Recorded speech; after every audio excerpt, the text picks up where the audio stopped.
சென்னை களம் திமுகவுக்கு சாதகமாக மாறும் விஜயின் வியூகம். கமல் அஸ்திரத்தை கையில் எடுத்திருக்கலாமே. தமிழக சட்டமன்ற தேர்தல் களம் உச்சக்கட்ட அனலை எட்டியுள்ளது. 234 தொகுதிகளிலும் தனித்து போட்டி என அறிவித்து வேட்பாளர் நேர்காணலை முடித்துவிட்டு பாய்ச்சலுக்கு தயாராக இருக்கிறது விஜயின் தமிழக வெற்றிக் கழகம். குறிப்பாக சென்னையின் 20க்கும் மேற்பட்ட தொகுதிகளில் விஜயும் அவரது முக்கிய தளபதிகளும் களமிறங்குவது அரசியல் அரங்கில் பெரும் விவாதத்தை கிளப்பியுள்ளது. தற்போதைய நிலவரப்படி கட்சியின் தலைவர் விஜய் சென்னையின் அதிக வாக்காளர்களை கொண்ட பெரம்பூர் தொகுதியில் களம் காண்பது கிட்டத்தட்ட உறுதியாகியுள்ளது.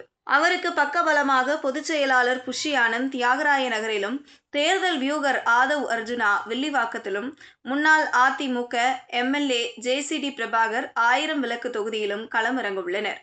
சென்னையில் திமுகவின் கோட்டையாக கருதப்படும் கொளத்தூரில் முதலமைச்சர் மு.க.ஸ்டாலினை எதிர்த்து வி.எஸ். பாபுவை நிறுத்த துணிந்திருக்கிறது தாவேக. இது ஒரு நேரடி மோதலாக பார்க்கப்பட்டாலும் இந்த வியூகம் யாருக்கு லாபம் என்ற கேள்விதான் இப்போது எழுந்துள்ளது.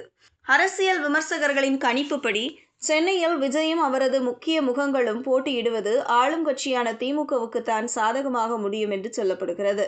வாக்கு சிதறல். பொதுவாக சென்னையில் அரசு எதிர்ப்பு வாக்குகள் அதிமுக அல்லது பாஜக உள்ளடக்கிய தேசிய ஜனநாயக கூட்டணிக்கு செல்வது வழக்கம். இப்போது விஜய் களமிறங்குவதால் இந்த மாற்று வாக்குகள் இரண்டாக பிரியும். யார் 3ஆம் இடம்? வாக்குகள் பிரியும் போது அதிமுக பாஜக கூட்டணி பல தொகுதிகளில் 3வது இடத்திற்கு தள்ளப்படும் அபாயம் உள்ளது. இது இறுதியில் திமுக வேட்பாளர்களின் வெற்றியை எளிதாக்கும். நடுநிலை வாக்குகள். இளைஞர்கள் மற்றும் முதல் தலைமுறை வாக்காளர்களின் ஆதரவு விஜய்க்கு சென்றால் அது எதிர்க்கட்சிகளின் வாக்கு வங்கியையே அதிகம் பாதிக்கும் என தெரிகிறது. 2021 தேர்தலில் மக்கள் நீதி மய்யத்தின் தலைவர் கமல்ஹாசன் கோவை தெற்கு தொகுதியில் போட்டியிட்டார். அங்கு அவர் பெற்ற வாக்குகள் அந்த மண்டலத்தில் திமுகவின் வெற்றி வாய்ப்பை பறித்தது. அதே பாணியை விஜய் பின்பற்ற வேண்டும் என்பதே அரசியல் பார்வையாளர்களின் கருத்தாக உள்ளது. விஜய் உண்மையிலேயே திமுகவுக்கு சவால் விட விரும்பினால் சென்னையை தவிர்த்துவிட்டு மேற்கு மண்டலமான கோவையில் களம் காண வேண்டும்.